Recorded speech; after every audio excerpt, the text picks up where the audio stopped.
Welcome to the Great Canadian Leap, the podcast where we explore bold moves that transform lives. Hosted by yours truly, Ria Abesamis, this podcast dives into the inspiring journeys of individuals who took daring steps to redefine their personal and professional paths. These stories will motivate you to take your leap.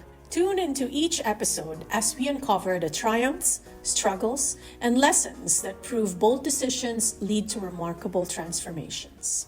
Our first guest is Vivian Fung. I used to work with her at Goldbeck Recruiting.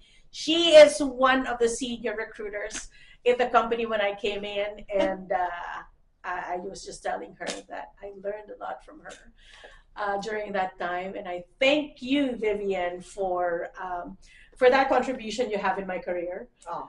Yeah, so that's why when I thought of doing a podcast, I thought about her, and that's the reason why. And this podcast is called the Great Canadian Leap,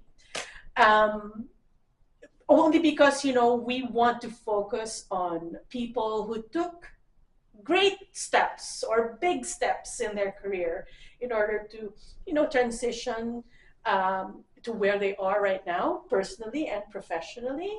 And I think that you did a very bold leap in transitioning from recruitment to full-blown HR, right? And that's why we're here right now. So these are, we want to do both personal and professional transitions. So maybe let's start with some personal stuff. Okay. I guess this question can touch both your personal and professional transitions in life. So I guess the question is, what was a pivotal moment that inspired your Great Canadian Leap? Personally, I think there are many great moments, and I think it depends on how you define the leap. So for myself, I think I've always been someone who was not afraid to change myself. I mean, I do think that is something that when I reflect upon some of my attributions, the theme keeps coming up. It's not because I jump rapidly, but it's just that I tend to be curious about something else, and then I have the faith into doing the pivot, is what I call. Mm-hmm. So to answer your questions, I mean, is there an area that, because I mean, I went from an accountant to I forgot about that, but then to recruitment to HR. So is there an area that you want to kind of just go, what that you want to explore? I guess there were I guess emotional factors, physical factors, mental or intellectual factors that affected those decisions. I personally think it really comes from me reflecting on who I am at the moment. Mm-hmm. So it sounds very weird, but everybody would think that, wow, you left a career with a big five at that time, mm-hmm. And without a job, and that's bold and reckless, to be very honest. EY, right? Yeah. Yes. And then but then I think I've always personally have this belief that it's gonna work out, because I'm going to and if it isn't, it's okay, because I think that is believing in yourself. I think I've always had, even though I don't come out and say I believe I'm going to find something great, because I don't know what is my next step. Mm-hmm. But I think it's just me going, and I think it's a lot of self-reflection, actually, I would say. I think that comes into asking, who am I? What makes me happy right now? Reflecting on it. And I think that really does drive the desire to do something different. And then to recognize, and that's very important, to recognize that I can always bring something from my past into my future and then build on it. I don't think I can answer the question in any other way, because I think it's very internally driven. So one thing I recognize is that nobody really tells me which new direction I need to be going into, but it's always been a thought in my mind. And it's always me going, maybe the world is changing. I need to add this new skill set to my box. Or I'm going, oh, that is actually, I think, a growing field. So I should start looking into that. And then along the way, you find all these gold nuggets, and then you kind of put them into a toolbox. And then next thing you know, when you go to do something, and I call it the pivot, because I'm always have one foot in something and another foot into a new area. When you do that pivot, you realize it's not a whole full leap, both feet in at the edge jump. You realize that you can use something from your toolbox and then be curious about what your next step is going to be, and be very humble to let people know that I don't know all this, but then are you willing to work with me on this? And recognize, I think those are the things that I think hopefully is how everybody do what I call a pivot into something new. Perfect. Perfectly said. Of course, there were challenges along the way. Do you remember some of them? Can you share some of those challenges and how you overcame them? Oh, there are many challenges along the way. I mean, first of all, the challenges within myself, because when you try something new, it's very easy to start off doubting and saying that, am I an imposter in this? Because, in a career, for example, in recruitment, when clients come to you, you need to be sounding very knowledgeable, even though I've never found this person, doesn't really know the industry. But even when you ask the questions to find out more, you have to ask in a way that shows interest in their work, not so much in I have no idea what I'm talking about. But of course, you also do your research beforehand. So there's a lot of prep work that goes into before going into it. But I do think the challenge is actually internal, where you got to feel like that you belong there. And if you're not, I'm also many times very honest to say, I have to let you know I have not done this before, but I've done a lot of research on it. But I can tell you I'm the most hardworking person, and I'm going to get this done. And I'm so glad you gave me this chance to do this. If you ever take something from this, take that. Take that. It's very, very effective. And one of the things I learned from her as well.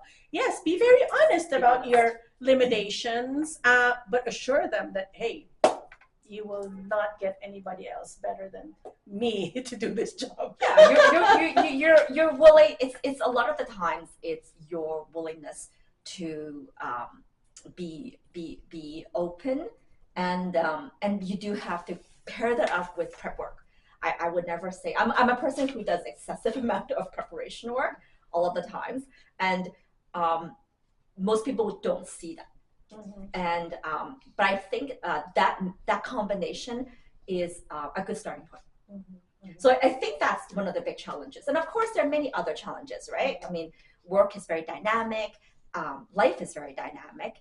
But I do think if you, first of all, understand that, why am I there? And how can I add value? You have to ask yourself, how can I add value to something? Then it really does. It's a starting point. And give yourself, hey, I always say to my son, and also to all the people who I work with me, I always tell them, we have to have a growth mindset. So you have to be able to say, I could make a mistake, and I have to be able to forgive myself, and if somebody did that, we can try to manage it, but we can't foolproof anything. And if they did that, you have to be able to say, I get it, it was a mistake. Did you try? And we have to be able to move on and demonstrate that that's okay. Because if we don't do that, then there'll be no room for improvement, no room for any of that. So that's another thing. It's okay. You gotta let yourself go sometimes. Everybody makes mistakes. Many, many mistakes I've made. Okay. Yes. And I don't actually believe that, but okay. All right. So I don't know if you consider this a challenge, but I know you. So while she was in recruitment, while being the number one recruiter at our firm at that time, she was also studying. You were doing your CPHR. And so how was that at all a challenge to you, or you kind of like... Oh, very much so. You were also starting your family back then. So. Oh, very much so. I mean, I wrote my CHRP when my child was 3 months old or something like that. So I remember needing to get it done so I can go home and feed my baby. Yeah. I remember those times. Yeah, I mean, but it's also, professional exams is a bit different because you get to meet people, you get to learn about the actual discipline, and you also get to. I felt at that time was growing my world a bit bigger because the questions was all over scenarios for human resources, which was obviously a bigger discipline than just recruitment, right? So I felt that I was very busy during my maternity time, leading to it and later on. But it was a challenge, but I think at that time, it was something that I embraced. It was still something that was very heavy indented into me, the professional growth. And I think that's something that maybe that's something that gives me that it was a part of my pivot, right? Because I felt that I've got the mentality, I've got the mindset, then now I need something a little bit more education to stand behind the credentials. So I do think it's very important that for anybody who is thinking about pivoting, that getting the official formal accreditation, understanding of the education behind something is also very important. You can't just have your will and your interest. You have to put in some sweat and do that, and that's how you, with everything else stars align. That hopefully that evaluate is this the right thing for you, right? Yeah, and I think also studies have shown, right, that it's not intelligence, it's not hard work that makes you successful. I think it's also grit, and you have that, like grit, wanting to be good at one thing, not just now, not just for 2 weeks, not just for 1 year, but for a long time, right? And that's what I see in you. Like, you want to be good at what you do. Like, generally in everything, she's a very good mother. She's a very good cook. And it all, I think it's because of that desire in you, like the grit, right? Like, Grit, can't just be mediocre. It comes with a price, however, I have to say. Yeah. So I think it may be a now, at this time of my career path, I would say that I'm now trying to, I always say I have to let myself go a little bit sometimes because I'm so driven sometimes that I think it, at some point it just be like, I have to now learn to let go of some of my, nicely put grit. So, but I do think for myself, being able to, you would hear me say this. I have to say that I have to let myself, because I think I'm a very nice to the other people, but I have been self-aware that I'm actually very harsh on myself, very self-critical. I do admit that's part of me, because it's like Martha Stewart did a special on Netflix, and she talks about the very controversial topic, because she talks about how I would never compare myself to her, but I think, but she just strongly stand behind her philosophy, how being the perfectionist works for her. And I remember then reading on about how people define that, but sometimes I think if it's not in check, for myself, I actually do put a lot of hard work into going, this is okay. Like, I have to learn to actually say, this is good enough now. And then, because for my self-reflection, I've also realized that there needs to be check and balance on how hard I need to work, and make sure that as I'm able to be good enough, and that I'm able to get myself some rest, and then be able to have some space for me to then rest and be there for everything else, because I do understand that at this point there's so many demands out there. And so I that's still something I'm working on every day, is how to make that balance. And if something doesn't go well, having a good self-talk to say it's okay. That's true. And I know that, kind to our, and I kind know to that ourselves. anybody who's driven, even like you appreciate what I Yeah. mean, because Yes, it's so definitely. easy to just go, you know, Yeah. like to Full look, on. yeah, or Yeah. to look at something and go, that was not what I envisioned. But Yeah. you do need to be able to say it's okay, Yeah. because it's okay. Like for whatever it is, it's okay, and be kind to myself. So I've learned that. Looking back, is there anything you wish you'd done differently? Oh, that's $1 million question. Of course, I would say yes. There will be some things that I wish I could do differently. However, I've also had many reflections on what I would not do differently. So a classic example is, everybody who knows me knows that I left my accounting because honestly, I didn't meet the requirements I needed to get my charter accountants. Even though I studied really hard, did that multiple times, a lot of blood and sweat. But sometimes I do feel that because of that, because it wasn't such a straight arrow path, it made me realize a long time ago that I need to look at myself a little bit differently and start really all that self-reflection, and then pivot into different areas. So and just learn to forgive myself. I think that was when I first realized that it's okay. Like it took me a long time to actually realize Vivian Fung doesn't need a CA behind it for me to know who I am. And honestly, that was very tough for me to, it's not an overnight thing.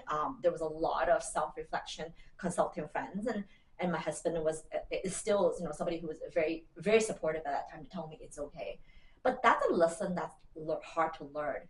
Failure earlier on is actually the best thing that comes later on, right? Yeah. If something you feel at this moment, no matter in your personal life, no matter if it's in your professional life, if at any point this is a very deep valley that you're in right now, most likely you have to believe that you're going to come out, and more importantly, that whatever that get you out is going to make you stronger and better. Yeah. So I do think for myself, whatever that sometimes when I do something like, oh my God, this is like bad and maybe it's a mistake, I actually, because I had that lesson so early in life, believe it or not, I thought that was the best thing that comes out of me.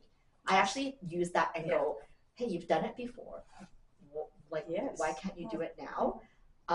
And if there are newcomers that are watching, most people don't know I'm an immigrant myself. So earlier mistake is I didn't know very much English. So think about all those lessons where somebody's talking to you and you went off. I still have memories of some of those very classic moments, even from very young age.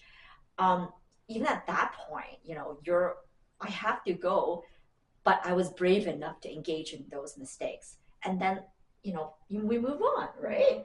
And so whatever it is, I try to take that, and some are harder lessons and some are easier. So I don't think I answered your question, but no, you did. But you left some great advice there. Thank you very much. Now, okay, you have been giving our audience very good advice, but what, I guess this is the more tangible question, is what advice would you give someone considering the Great Canadian Leap? The Great Canadian Leap. I would say, like, this is not overall encompassing. I think do what your heart tells you to do. Do your prep work. Don't skip on the prep work. And whatever you think is hard right now, really understand that it's probably work that will help you later on in the future. The reason why I say that is because I think when I reflect on some of my earlier pivots, I did a lot of free stuff. I volunteered for big organization as a volunteer. I was volunteer my time as a board member at some things. I would go and ran like a HR function of a volunteer group. Those are all free work, and I'm sure a lot of people probably say to themselves, right now maybe I could have spent all that time, doing some social media stuff and building it. But there was something about that free work that I think gave me some lessons along the way. So I would say, obviously select what you want and what's going to best suit for you. But just don't forget, sometimes volunteerism gives back to you more than you think, right? Yeah, yes, definitely. Yeah. So sometimes, and that, at the beginning, you may not get into something that, as a newcomer, you may not get something that you would think that you're there at. But I do believe with the stars aligned, with the right attitude, stay positive, and eventually people you meet along the way will somehow come full circle, and you start heading down the direction you want to. So that's very important. That's great. A big chunk of our audience here would be people from outside of the country wanting to come to Canada, right? Like, how would you describe Canada to them, and how it has been to you? What's it's done to you both personally and professionally? Like, what's Canada to you? Oh, that's a question that I would never imagine being asked about. I think, first of all, I think Canada, the part of Canada that I live in, I can't say the broad Canada because I live in Vancouver, British Columbia. I think it's a lot more multicultural than I've ever imagined it to be. In fact, I don't even know, is this the right definition of Canada? Because we're so multicultural, or we do actually encompass that, because there's still many different multiculturalism. But the area that I'm in is very multicultural. I do think it's a place which, because of that diversity, that it is actually easier to feel like you belong. I do believe that Canada gives you that feeling, because I don't think many places often, even myself, sometimes I have to admit, and I travel somewhere and I walk into a room and I physically know that I'm different than everybody in the room. I notice that. So I do think Canada, at least in where this area is, you don't have that challenge. I think that's a big thing. What does Canada mean to me? I think Canada is still a place with lots of opportunity. No matter if you are somebody we got a great agricultural, we got a great financial, many industries are very broad. Surface, tourism is always screaming to need help. So the Canada that I think of is an opportunity, a place for opportunity. I mean, look at you. I mean, you create opportunity, and like I still vividly remember how we first met all the way to now, right? So, and I do think it is a place where I think it's because of the diversity we welcome and we appreciate, and we it is what you can make out of it. So I'm not gonna say it's the U.S. is the American dream, but because I do think it is a place which opens doors and has many success stories. So come and write your own. Ah, that's beautiful. Thank you so much, Viv. Many great insights, wonderful advice that you gave our audience. Thank you so much. That was not a mistake, you being my first guest. I'm so humbled by this. Thank you so much. Thank you so much, Vivian, for taking the great Canadian leap with us. And I hope to see you again soon. Well, it's a pleasure to be here. Thank you so much.